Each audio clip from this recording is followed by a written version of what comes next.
Welcome to Elevate and Lead on the Loop Information Station. My name is Kelly Chandler, and I am joined this morning, as always, by Mike Chandler and Jennifer Bardot. How are you guys doing today? Doing well. Good. Although I wish it was a little bit warmer. These cold temperatures, I'm like over it. It's supposed to get up to 60, Jen. You have to have some patience. Patience, that's not in my wheelhouse. Go outside about 2 or 3 o'clock, and I think you'll feel a lot better. There we go. Love yeah, it. I just happened to check that earlier today, so hopefully it'll get a little bit better. How is your son? You said he was sick. Yeah, he ended up staying home on Friday. So, he had a Chipotle kind of lunch and we just hung out. And I don't know if he was really sick or he was just playing hooky, but I enjoyed having him home. So Yeah. it was nice. Yeah, he's doing much better. Good. So, Glad to hear it. It's that time of year. A lot of people getting sick, and hopefully we can kick that to the curb soon. So Well, they're saying we haven't even hit winter yet. So, we've Oh, got really? 2 months of really cold weather and a ton of snow coming. So that's actually good for us snowboarders that like to go out to Hidden Valley. So Yeah, I was talking to this guy last week. He interviewed me on his podcast, and he was actually in an avalanche that would hit 3 times. And he was snowboarding, and he lived through it with no broken bones or anything. So you're gonna have to listen to his story. I'll have to share it. That's amazing. Yeah, it was pretty incredible. Yeah, he had some higher powers on his side that day, apparently. Absolutely.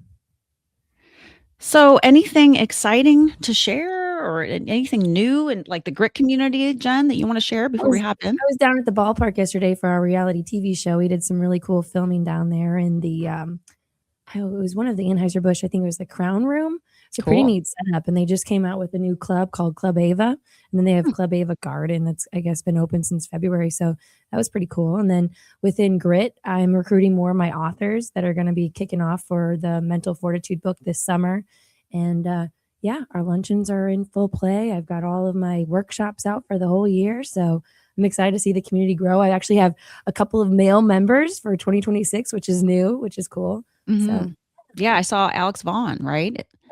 Yeah, I saw that. That's great. That's wonderful. And he'll be one of our authors too. So awesome. And then last week, you two interviewed Lindsay Hermes, who had an announcement yesterday. Do you want to share a little bit more about that, Mike? Sure. Yeah. So congratulations to Lindsay. She officially took over BioSpan, bought that from her dad and her family, and is now the CEO of BioSpan. And so, that was a good interview last week. Definitely a interesting place of product. So all biosustainable, renewable from soybeans grown right here out of the U.S. and Missouri in particular, and applied to concrete and asphalt applications and all kinds of infrastructure. So I've actually been working with Lindsay a little bit, helping her on her growth strategy and helping her connect with a lot of large energy companies like Cenex and Cenex Harvest States, the agriculture side of things. So it's been interesting and fun to watch her grow. Definitely a very smart lady, both on the technology and the lab side of the house, and I would say the business side of the house. So Jen, I don't know what you thought. Yeah, she's an excellent communicator. I was really impressed, and I think the background in marketing has really helped elevate her growth strategy and what she's just been able to accomplish in the short time since she has been a transplant back from Hong Kong. It's been really incredible to just hear about that. Wow. I know, right? Yeah, big time. I'm actually gaming with her today, so we're going to catch up one-on-one over coffee just to learn more about her business and how she's been able to accomplish everything she has within this short time frame. But I mentioned you would be a great COI to actually collaborate together because you're kind of in a similar space. So, yeah, for sure. I heard concrete. I was like, oh, we do. I know, right? With the concrete industry for sure. Yeah, that's a great pairing. She's interesting. I love her story, and we actually went to a product demo. Where was that? A few months ago. Down at Woodard. Yeah, it was down at Woodard, and that was neat just to see the product in action. And the company touts that it doesn't have a bad smell. In fact, it has like a fragrant smell. So that was different. You don't really talk about that when you're talking about those types of products. So that was really cool. So congratulations, Lindsay. We're excited for you. Congratulations on, carrying on the family business. I know it's something that you've held close to your heart for a long time. So we're excited to see that happening for you. Okay, before we jump into our Ask and Elevate segment, we are going to take a minute to hear from one of our sponsors. I want to introduce our audience to Edward Jones financial advisor Bethany Shell. When you're choosing a financial advisor, Bethany believes the first question is simple. Does your advisor take the time to really listen? Your goals, your family, your future, it should always be personalized. Because financial planning isn't just about numbers. Life changes, and so does your financial situation. That's why Bethany partners with you every step of the way to help you keep your strategy on track. And if you're brand new to investing, that's actually the best time to start. Bethany uses an established process to create a personalized strategy backed by advice, tools, and resources designed to help you reach your goals. You'll always have access to the information you need when you need it. Bethany says true wealth isn't about hitting a magic number. It's about having financial strategies that support a life you love. You can count on her to help you achieve what matters most, because the key to being rich is knowing what counts. Contact Bethany today at 314-648-2020. This is a paid-for ad by Bethany Shell Edward Jones, member SIPC. All right. Thank you, Bethany and Edward Jones. Mike, I'm going to turn it over to you for our Ask and Elevate segment. Absolutely. And Mike, I know you haven't been able to introduce yourself yet, and we'll get to you in just a minute. But if you have some thoughts on this Ask and Elevate question. Cam, you should jump in here. We just heard you. Okay. Feel free. I think you know this guy too from Wake and Wish. Yeah, we got a couple. Hi, everybody. So, hey, cameo. Cam. It's a Cam It's all cameo. good. It's all good. Cam cameo. Thank you, Cam. That's hilarious. The hockey world. Right. Yeah. Right. Absolutely. The joys of live recording, right? All right. So this Ask and Elevate question comes from Emily out of Cottleville. And her question is really about carrying momentum. So at the beginning of a new year, there's a lot of excitement and momentum as leaders. How do you keep that energy fresh so it carries through the entire year and doesn't just fade by the springtime? That's a fantastic question. I think it happens in a lot of people's day to day where you get excited, you plan, you got all these big ideas, and then all of a sudden 6 weeks later, it's like, wait a minute, what did we commit to? Any thoughts, Jen or Mike, on I'm like, coffee is my strategy. The caffeine flowing. But yeah, I think the key to that is just making sure you don't like overstretch yourself to actually commit with the activities that you have planned for the year. But I don't know, for energy, for me, it's just like trying to stay focused, harnessing my energy every day, and just having like a small list of goals that I want to hit every day to keep, myself intentionally on the right direction. So like I said, for grid, I already have my 12 luncheons planned out. I have my expo, my gala, and my 12 workshops. So I already know that every, month there's 2 activities that I have to make sure I put my whole self into. But outside of that, just kind of regulating my energy every day to make sure wherever I'm directing it, it's going the right direction. But it's not easy. Like it's much easier to just be like, I don't want to get to that today. So trying to either have like an accountability partner or just holding yourself accountable, or if you need to have like a visual checklist of goals that you're trying to achieve within the next 30 days, 90 days, whatever that looks like for you, do the framework that works best for you. But for me, I think I lean a lot into the caffeine. Keep the energy going. Absolutely. Kelly or Mike, thoughts? Mike, why don't you hop in for us? Love to hear your thoughts. Like we just talked about before jumping on here, like the break was long, right? Like Thursday, Christmas, Thursday, New Year, right? And I think that built up a lot of extra energy, especially, for me it did. And I was excited to get back and energized to get back in front of customers and the team. And I think one of the things that keeps driving us is the good culture we have, right? And everybody comes energized, even if people are having a bad day, right? Somebody's there to pick somebody up. And I think that drives us and who we are and what we do. And that helps us carry that energy even through downturns, like we talked a little bit earlier. Downturns, the dips. It's the hardest to stay focused. It's hard to stay focused in those, and I think having a good culture and a good team behind you helps.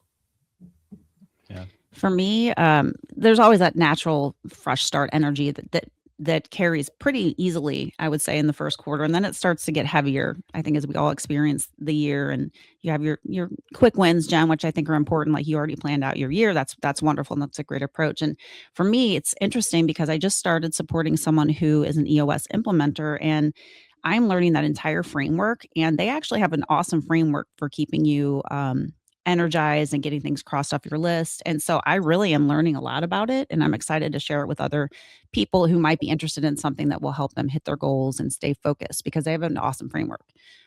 For anyone who doesn't know, it's the entrepreneurial operating system. And so for me, I'm learning a lot and hoping to share that as I learn more. I've only been working with this implementer for a couple months, but I really do like the system, and I'm looking forward to introducing it to other people. So pumped about it. We have to share more on the show. I want to learn. Yeah, I'm actually, there's going to be a workshop coming up that I can share with you too, because it's pretty phenomenal, the systems they have in place that keep that, progression and momentum going. So TBD, we'll get there. I'll share Love some it. stuff. Maybe we'll have Rodney on as a host, or a guest rather, one time. Yeah, I think it's all fantastic. Short, attainable goals, culture, these EOS frameworks. I mean, the only other thing I would add for Emily, I guess, would be really just breaking goals down into something attainable weekly. I mean, it kind of goes to what I think what you said, Jen. I mean, it's easy to be like, we're going to go tackle Mount Everest. We're going to go build $20 million in revenue. We're going to go do X. But that, I wish. that big, hairy, audacious goal is awesome. But I think really finding ways to get your teams to break those down into quarterly and weekly kind of attainment and celebrate that success. I think we far too often set those big lofty goals out there and then don't spend time weekly talking about the success that we've had, marching towards things. And so I would echo Mike's comments. Culture is a big aspect. Culture beats goals and process all day long. So I think having the right culture, attainable goals, everything that was said is very spot on. So yeah, it's funny you guys asked me a question in what you sent me, and I think stuff that carries over from a mentor. And one of the things that I had from a gentleman that I learned from was the long-term vision, but don't lose sight of the long-term vision in the execution. Those short-term goals of executing and the blocking and tackling of the day-to-day, but the long-term vision still needs to stay in play, right? So I think carrying what you just said, Mike, is part of that. Yeah, absolutely. Well, good. Emily, we want to thank you for that question. And of course, if there are any other questions that are posed or proposed, you can certainly send that to us at Elevate and Lead through a couple different channels, which would be elevateandleadinfo@gmail.com, or on our LinkedIn channel, and that's Elevate and Lead Lou Info, and drop us a direct message. So we're going to get right into our special guest here, Mike, and I'll have Jennifer introduce him, even though you've heard his voice, right after this quick little shout out to MPG, who is actually continuing to sponsor our special guest of each episode. So today's guest segment is brought to you by Morgan Pinnacle Group. CEO doesn't have to mean Chief Everything Officer. Morgan Pinnacle Group provides flexible, U.S.-based executive support so leaders can focus on growth instead of getting buried in task. Learn more at mpgstaff.com. That's mpgstaff.com. And, MPG, actually, just a little extra shout out for them, is really tackling, I think, one of the most prolific advancements in having a job today. A lot of people are losing their jobs, unfortunately, to automation and reduction in workforce. And you see something new every day. And there's a lot of contractors out there, a lot of what we call fractional leaders or fractional operators. And MPG is taking advantage of that in a very positive way and helping people reestablish themselves into a lot of good companies that Mitch and MPG have access to. So if you're in that situation and you're looking to re-engage and do so in a meaningful way, I encourage you to reach out to Mitch and team. So with that said, Jennifer, why don't you give our special guest Mike an official introduction and welcome, and we'll get started. Awesome. So today we have joining us is Mike Vislay. He's the CEO of Key Equipment and Supply Company. So Mike, it's really great to have you here. I actually Thank you. highlighted your wife, Nikki, at my gala this year. She was one of the recipients of the Grit Awards. Right. And it's just been a pleasure to get to know your family. I think we were first introduced by Marianne Of Vanguardi. course. We've had her here on as a guest. She's an incredible hustler in this Yeah, community. She is. But let's take a minute to have you introduce yourself and, learn more about your business. Yeah. So my name is Mike Vislay, obviously, as you said, CEO of Key Equipment and Supply Company and Quality Rents, which is a long-standing St. Louis company, formed in 1962 by Bob and Nana Heinck, and just happened to know the family for a long time. Their son Steve has been running it since '94. Nikki and I took over in 2019. So kind of that long-standing Midwest company with a lot of family ties and family feel and a lot of longevity and employment for folks in the St. Louis, Kansas City area, because we have offices in Kansas City as well. So great opportunity to be here. Thanks for the invite. And we're super excited about what we got going on and what we're doing, and really to continue Key Equipment for another 60 plus years. That's awesome. It's incredible. And I love the fact that it's been around for so long. And you said you're a transplant. We are. So tell us a little bit more about that. So, it's funny, transplant from Pittsburgh, but traveled my whole life, within the industry that we're in, and had the luxury of going to 49 states so far with work and a whole host of different countries, and had an opportunity to get off the road, spend more time with the family, and the end goal, even though we owned part of the company we were in, Nikki and I were both in the same company, the end goal was to fully own a company ourselves. And Steve had reached out and said, hey, really don't have a succession plan. Is it something maybe you're interested in? And push come to shove, here we are 6 years later, and Steve and I got together in 19, which Steve's retiring this year, so it's it's kind of bittersweet. Steve's a great guy, and family's a great guy. I didn't know Bob. He passed before I got around in the industry with him, but I know Steve's mom really well. And the Midwest is awesome. Yeah. I mean, I love it. We love it. I love it. Like, the people are great. Everything's great. So, being a transplant, everybody just open up and welcome. Of course, we mentioned Marianne earlier. Like, she's been a real catalyst for me in terms of introducing to people in the St. Louis area. And then next thing you know, it branches out to folks like you guys and everybody else in the network and in the city. And you go down the street now and you're like, oh, hey, there's Mike, or there's, what I mean? And it's just, it's a good feel in the Midwest. I love it. Like, that's awesome. Definitely. And Pittsburgh was a little bit of a Midwest feel, but it had more of an East Coast flair. Yeah, so, Sure. yeah. So being a transplant here has been great. That's I think amazing. it's fantastic that you had an opportunity to take something on as a owner operator and learn the business, potentially the ins and outs from these folks over the past 5 or 6 years, because you see a lot of businesses today in the small business sector that don't have succession plans, and all of a sudden it's like time to sell for whatever reason, whether that's health or retirement. And I think the idea that you guys have been there for 5 or 6 years, kind of seeing the ins and outs, probably gave you a pretty big leg up on being able to jump in, as opposed to just freshly buying it off the shelf, so to speak, right? No, and being in tune with, we call them sales partners, and that's what Key Equipment is to like a manufacturer, and that's where I came from. And those sales partners, I was able to steal bits and pieces from all of them, as well as learn from Steve and everybody here, and really formulate our own path and direction. But the guidance for 60 years in St. Louis, that you can't replace that, right? Yep. So excuse me, you can't replace it. It's just being rooted here, being rooted in the Midwest and the territories and the states we cover. And you're right. I mean, Steve's been a catalyst, and not only him, but the guys that have been there for 30 years or 40. Right. We've got some 40-year employees, right? Which is great. So It is. a wealth of wisdom. Totally. So what actually drew you to this industry and this space, and what keeps you committed? Right place, right time. I love it. And just roll the dice. Yeah.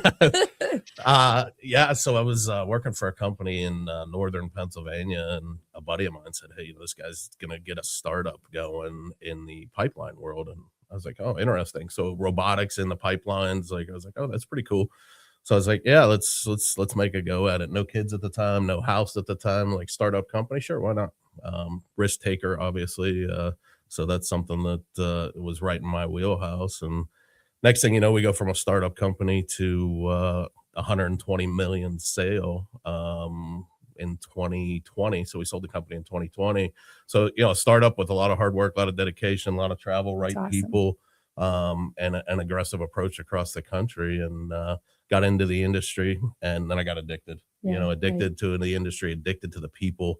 We deal with municipal government, so right, you know, from the operations standpoint, and then you know, there's a little bit of politics in it, Mhm. obviously from the county level and the local level, and you just get addicted to an industry, as you guys know, and I think you know we look at it, we're doing good things, right? Clean water, clean streets, clean sewers, clean everything that we're involved with, and you know, making the community safer for everybody, and I think we lose sight of that sometimes when you're doing what you're doing, you know. But I think the reality is, you know, when you see a street sweeper go down the road, they're keeping contaminants from getting in our waterways, killing our fish. You know, our kids are swimming in it, all of that stuff. So really, it just became a full circle of just right place, right time. So When I love that servant leadership mindset of helping others and, you know, leading your life to make a bigger impact. And I know just from a personal standpoint, your family is huge in philanthropy. huge, yeah, Huge. Like, so you give back too.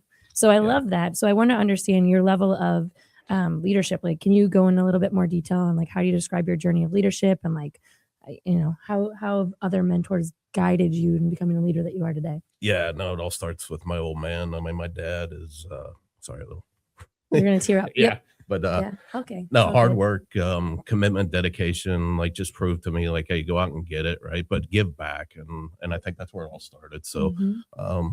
you know, we're blessed. Yeah. We really are. We're blessed to have what we have and do what we do, and we work hard for it. But giving back is something that, you know, you can't feel that reward anymore, right? So and I think that's the thing that continues to drive us down is giving back to the community and making sure everybody knows like, hey, we worked our asses off, if I can say that, but Yeah. you know, we've worked our Go tail for it. off and you know, Beep, beep, beep. and sure we provide for us and our families and everything, but at the end of the day, it's about the people and giving back to the communities. And we're still rooted in the Pittsburgh community.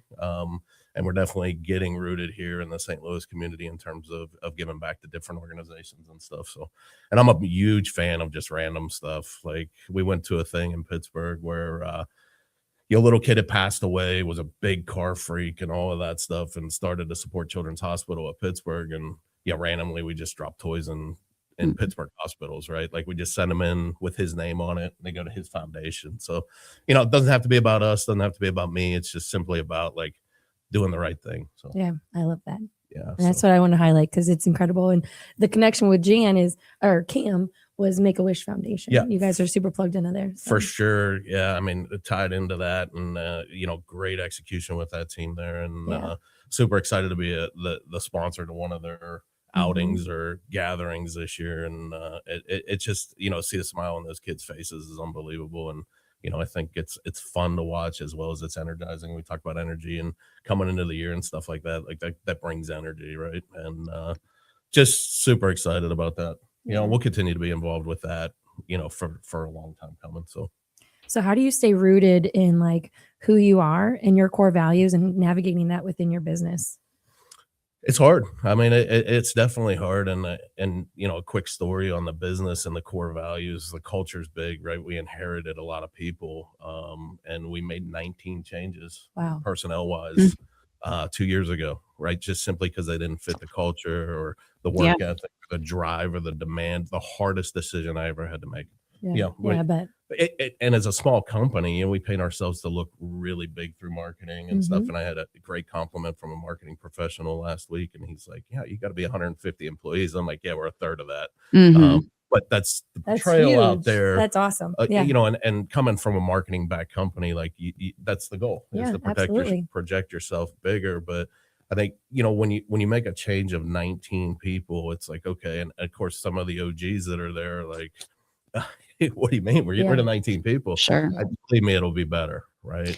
But it was sticking to those core values, Mhm. sticking to that core hard work ethic, you know, the upbeat culture, the energy. I'm a high energy guy. Like I Yeah. don't stop, and you know, sometimes to a fault. But you know, I think that's the big thing is just really sticking to those core values that you build on and executing them, but also not forgetting like they're people too, right? So you know, meaning employees and customers, and just treating them with love and affection, even when it's tough, you know, even Right. when it's tough. And that's the hard part is, you know, we're through a little downturn right now. We went through a big downturn, as I mentioned to you guys earlier in the documentation, and I think that's you got to be rooted in those cores, and you have to believe in them. You can't be hard. You can't be fearful of making hard decisions. Mm-hmm. Right? It's the hard things, and that's the thing that keeps driving. But I will say the respect and the demand our people get because they do those hard things is so much greater and so much more fruitful. That's a very interesting insight for sure. And we're going to take just a short break and come back and continue our conversation with Mike and team. Welcome back to Elevate and Lead. This is Kelly Chandler, joined by Mike Chandler and Jennifer Bardot. We also have Mike Vislay with us today, and we will get back to that conversation in just a moment. First, we are going to thank our sponsor, Morgan Pinnacle Group. You didn't become a CEO just to be the Chief Everything Officer. Morgan Pinnacle Group provides U.S.-based executive support for the work that eats your time and energy: operations, marketing, finance, legal research, content creation. Start with as little as 10 hours a week and scale as you grow. If you can't find the perfect full-time hire, Morgan Pinnacle Group builds fractional teams across specialties. And when you're ready for a long-term hire, they can help with that too. Schedule a quick chat at mpgstaff.com and buy back your time with Morgan Pinnacle Group.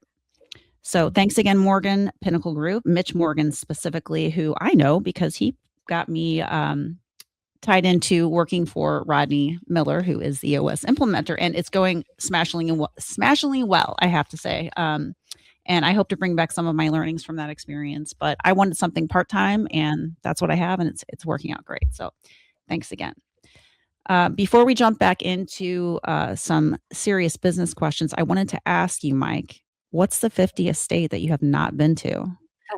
Alaska. Okay. I figured it was that, or maybe Hawaii. I mean, Hawaii is probably closer on the want to go to list than Alaska, but hey, Alaska, you could go on a cruise or something, right? That's what I hear people want to do. We'll definitely get there, but I think Yeah. it's going to be hockey related. So Yeah, right. There you go. That explains it. Yeah, his junior team actually is leaving next week to go play in Alaska. We're not sure if he's going or yet. Oh, So yeah. I told Nikki, I said, we're going. I said, I got to check it off the list. So So before we dive back in, we should talk about that real quick. You want to give a shout out to your son that you're talking about there? yeah, no, he's so he plays high level hockey, and he's going through the process, right? It's hard. Like, the sports world's hard, as you know, these days and everything. And he just keeps driving and pushing. And, you know, he's going to graduate this year as a junior, which is probably more impressive. Oh, yeah. So yes, by himself as most 17-year-olds, but yeah, so he just played up in his first North American Hockey League game. So that was a proud parent moment for Nikki and I, for sure. It's awesome. Congratulations. As hockey parents, we know the community well, and that's saying quite a bit. He must be extremely talented if that's where he is landing. So congrats.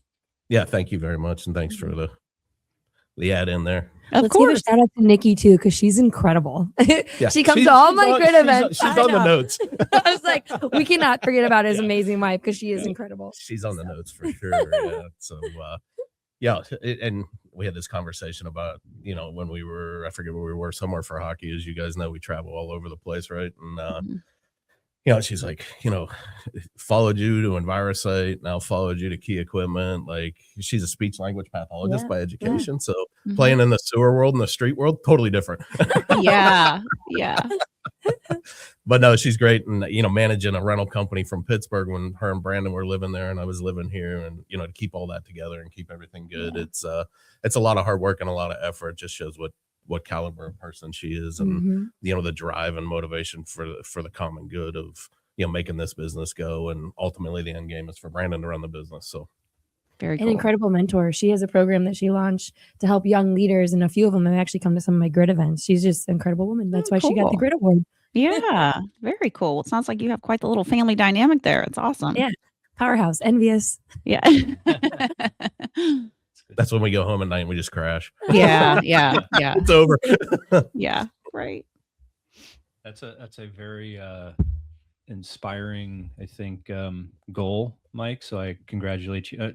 Having Brandon potentially come in and manage and own the business. And is he into that? Is that an exciting thing for him? Or he's like, Dad, I really want to go be an astronaut, or I want to go be X, or how's he taking that? Almost too much engaged. Okay. You know, 17-year-old astute kid, loves the guys, loves the camaraderie. You know, you catch him up talking to the finance girls and Yeah, it's just, he loves the business, and I think right now he's in a tough spot. Like, Right. he is a talented hockey player, but that road is tough. Mhm. Yeah.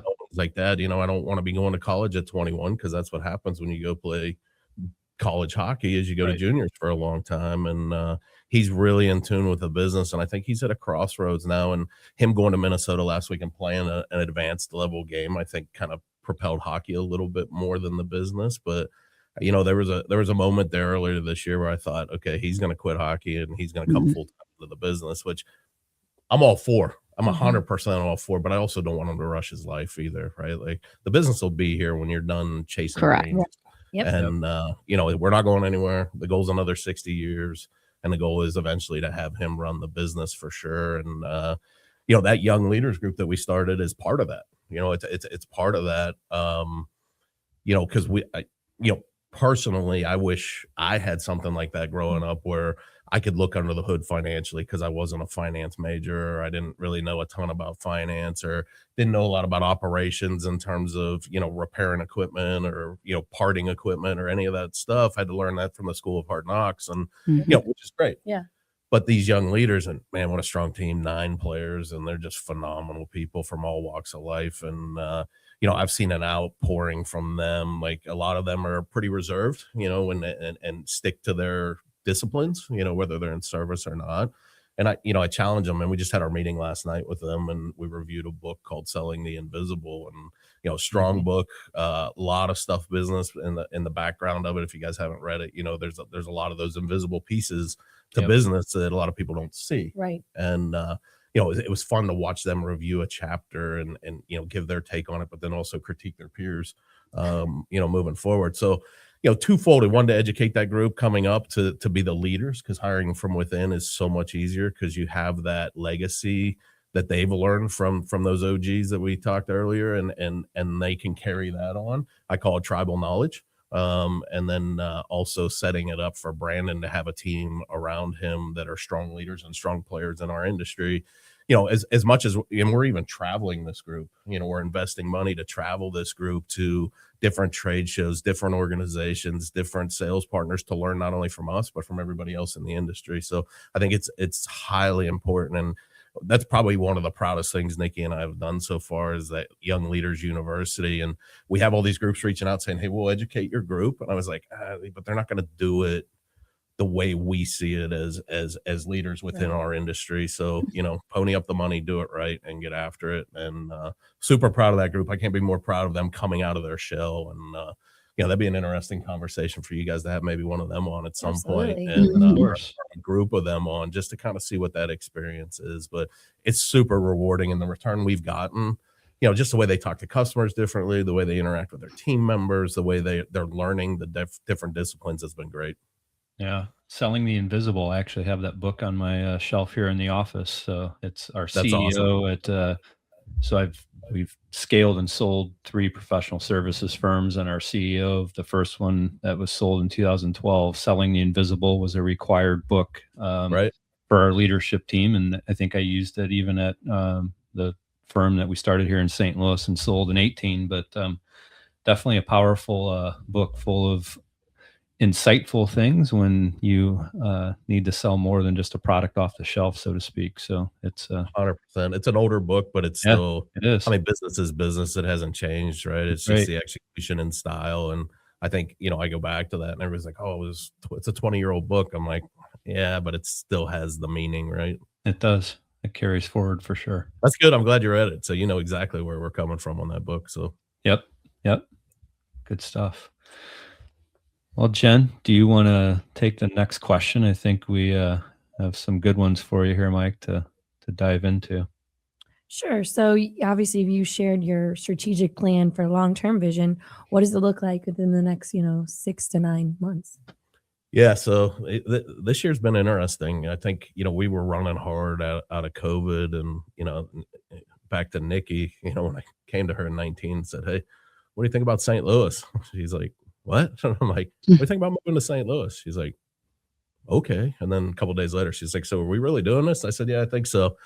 So we get here, or I get here 8 months prior to. I live in Steve's basement. Steve's just newly married. His wife had passed away, and it's like a frat house in his house with Sharon. Because Steve and I are, we're similar. We're high strung. We bounce off the walls and we talk business all the time. So we considered it like a frat house, right? And Sharon's great, and she'd go fall asleep, and then at midnight she'd come up and there'd be fresh chocolate chip cookies laying out, right? So imagine, Steve and I, and that's, getting adopted into the business, as we said earlier, for 8 months. I did nothing but ride around with Steve and hang out with him at his house, and him and Sharon, and, they accepted me in. And, so then Nikki and Brandon move out to St. Louis, and then COVID hits. And we're like, oh man, we just bought a business. COVID hits. What do? You mash the gas pedal to the floor. That's all you can do. And you hope it all comes out in the end and gets after it. So long story short, to your question, it's like, okay, so all of this, and we've been just screaming business wise. We were about 16 to 18 million in 19. We finished last year at about 55 to 60 million. So extreme growth. And then it feels like this year stuff has kind of slowed back down. Right. And I think, we feeling that the first half of this year. December was awesome. November was terrible. Yep. Those waves that we talk about in business. If we could ever flatline them, we'd be millionaires, right? Because we could, you know what I mean? We could write our own book of Selling the Invisible, of how to flatline those EKGs. And I think now it's back to getting back to those core values, getting back to those basics, getting back to the blocking and tackling. And I still see strong results for this year. I just don't think they're going to be as strong growth results as we projected. And we all go through that, right? And it's not just us, it's across the country. It's everybody. Yep. We're still paying more at the grocery stores. We're still getting, higher bills for our insurances and, all of that stuff that keeps the lights on every day. So I think the next 6 to 9 months will be good. I just don't think it'll be rock star growth like we've had in the past. Yeah. Right. And what kind of trends, Mike, are you seeing? What drove the past 5 years of growth? What's happening now? What are you seeing? Is it a Midwest-driven thing? Is it a national thing? Different in Pittsburgh from St. Louis? What kind of things are driving either the growth currently that you got to today versus where you see the next 6 to 9 months where it might be slowing? Yeah, so our growth was really driven by hiring the right people, getting the right processes, and part of the move to connect with Steve was there was still a lot of meat on the bone here in the Midwest. So we cover Kansas, Missouri, and Illinois. Those are the 3 states that we play in. Recently divorced from Oklahoma. We had a small product offering in Oklahoma, and back to those cores of just focusing in and being who you are and good at what you do. So that really drove our growth is we changed out a lot of people, as we mentioned earlier. We put the right people in the right places, empowered the team to go execute. Which is hard for me, because I'm a doer, and it's hard for doers to hand off the baton and say, go with it, right? Because I would do it differently, but we still got this result, but still being able to coach and mentor. And I've got a COO, Donnie Odell, who longtime mechanic, has a rare ability to talk to people and be the smartest mechanic in the room, which is a needle in a haystack type of person. So it's been fun for me to educate him because he's totally bucked the system on a COO. Absolutely. No formal education, no long-term. He's been with the company for 30 plus years, but no long-term outside the walls of bouncing around to Fortune 500 companies and learning from top executives. So that's been a lot of fun.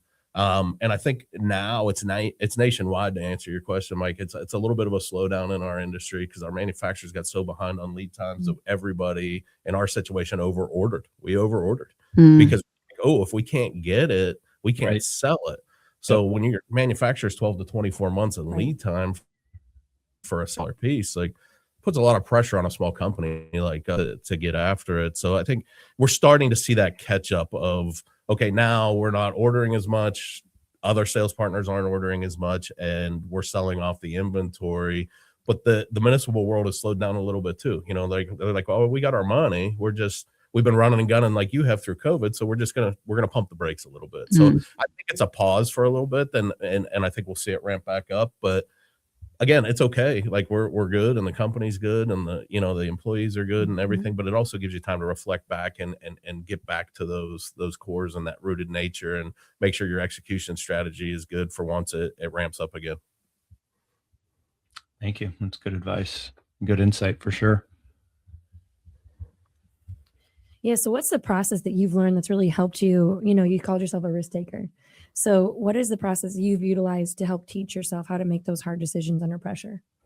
I'm a pretty detailed oriented risk taker. So, if the sum equals 80%, 9 chances out of 10, I'm doing it. So if you're doing the research and you're looking at it and, you see a need and a niche and all of that stuff out there. I think it's something that, they're calculated risk for sure. You try and uncover every rock and every leaf before you make the decision, but that's impossible. You can't do it. You're not going to, you're going to get a left field obstacle thrown at you at some point, no matter what you do. And, in history of starting a couple businesses and owning a bunch of real estate in Pittsburgh and getting after it, like there's a need, right? So if there's a need, let's take the calculated risk. And I think you learn that from a lot of other business professionals, as well as, everybody that owns a business or has owned a business has taken those risks. And, there's a comfort there of having that organization or groups behind you. And, our industry's small enough that I've got some really good friends that own $200 million companies that we're in. I've got some good friends that own $15 million.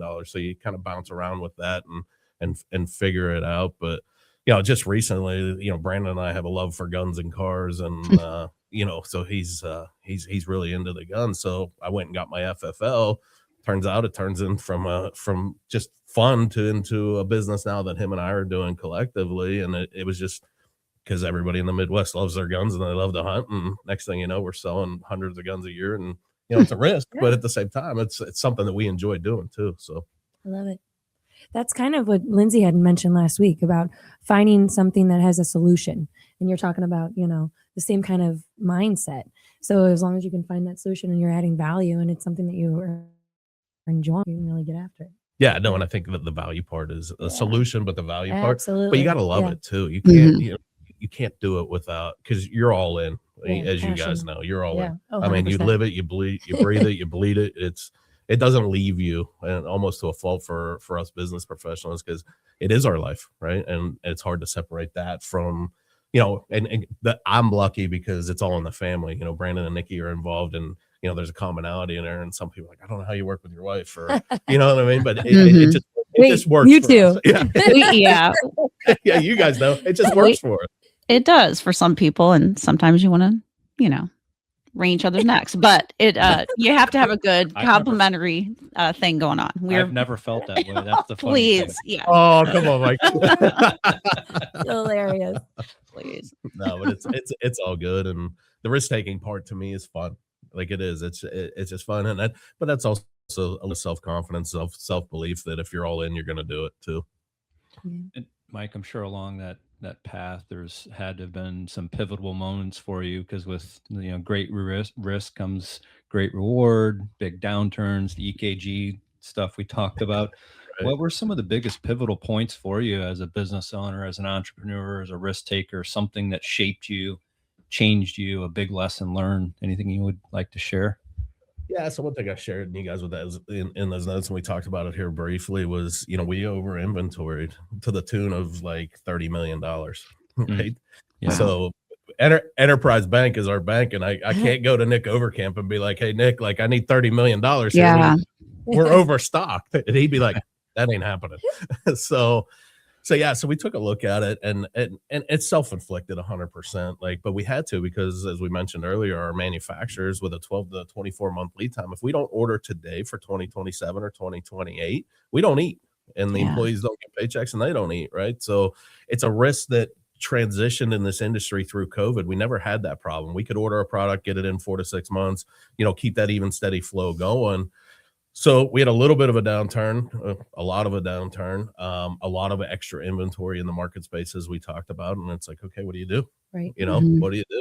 And I tell everybody all the time, go do one of your bad habits. If you've got a bad habit, go do one of your things to clear your mind. Go take a drive, go exercise, go wherever. And to me, that clears the noise out. And I do it quite regularly. And everybody's like, you don't have the radio on in your truck? I'm like, no, because that's my time by myself. Like I can think, and you clear the noise, you develop the straw man plan, and then you bring the team in and be like, fill this plan in on execution. And we want to get out of this in 6 months. It took us 8 months, but we got completely out of it. But we learned some absolute valuable lessons, and we govern today because of those lessons we learned. So, and a blessing in disguise type thing. Painful for me, especially, because you're at that point, Nikki and Brandon are still in Pittsburgh. It's me and the dog at the house, and I'm looking at him going, "Hey, bud, how do we get out of this?" Yeah.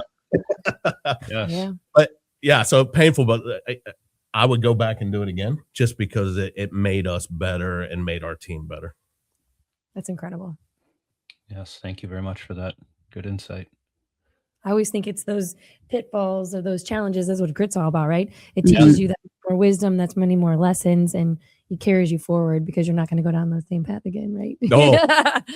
And we were talking about youth mentorship before we got on here, and it's like, one of my stipulations is, okay, if you're in trouble, we'll help you, but like, we're not going down this road again. No. Like, we'll help you and make sure that we're not going down this road again. One and done. Exactly what you said. Right? And as a company and as a leader, and in my management team, we constantly remind ourselves of that. Like when we go, okay, well, we've got a good projection, but we're not going through the process, right? We're just saying all the projections, like, let's go ahead and order 2 more of those, and they're like, whoa, we don't want to go back. We don't want to go back to that. Yeah. I know for Amy, our CFO, I mean, and good thing we had good processes, kept the cash flow going, kept, they didn't have to worry about making payroll or any of that stuff. So, her team did a great job making sure we were resilient enough to get through that. And it didn't hurt as bad because we caught it early enough and we managed it before it got bad. Because, I like walking out on our lot and seeing all this equipment sitting there in both places, but there is a point where it's too much, and $30 million would have been too much. Well, and you're thinking about the what if, so it helps you prepare for the future and really make those, hard turns. So and we talked about that downturn now, or that little slow point that we're having now. I'm not fearful going into it because we have the right processes, making those decisions for us. So it's awesome. Very good. So, Mike, we're just about out of time on our show overall, but before we wrap up and close things out, what kind of advice do you have? A single statement, single mentorship kind of nugget of information that you have for leaders out there? What's the takeaway? What's the Mike Vislay guidance? Yeah, so I think we go back to that. Get that long-term plan in play, and the execution strategies. That the one thing that we stay focused on is that long-term plan. Like, the execution strategy is going to change, and it will change as days go by and weeks go by and months go by. But that view and that vision of what you have to be long-term, and for us, long-term, it's a strong, stable financial company. It's a I have a personal goal of $100 million for the company before I time out. And, to me, that makes us financially stable to where we don't have to rely on anybody else, but we're small enough to still have that family feel and that mom pop type feel that Steve's parents started the business on. And I think, having that type of structure, and then, don't be afraid to take the risks. Don't be afraid to take the calculated risks, but also a lot of hard work and a lot of focus and hiring the right people and having the right team behind you, because that means the world. I can go away now for 2 weeks and trust that this thing's not falling apart. And I think the team and the culture and the mindset of that, as hard as it was to get rid of 19 people, that's the biggest driving force for us. And it's hard. It's probably the hardest thing to do, and it has really nothing to do with the tangible business other than the fact that it's the way you want your business to be run, driven, your people, your vision, and all of that stuff from an upbeat energy standpoint and a cultural standpoint. So, everybody's like, well, you take risks. Yeah, take the risk, just calculate it out. And, because like you said, big risk, big reward. There's a lot of pain points that come along with it, but if you stay focused and grounded, you get there. So. Yeah. That's awesome.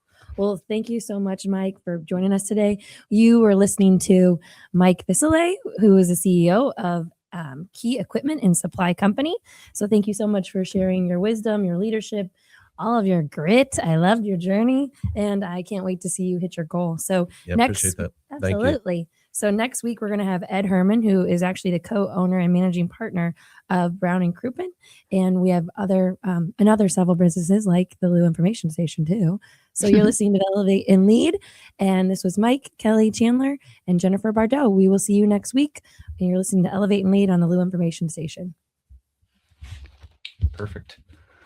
Gibberish at the end.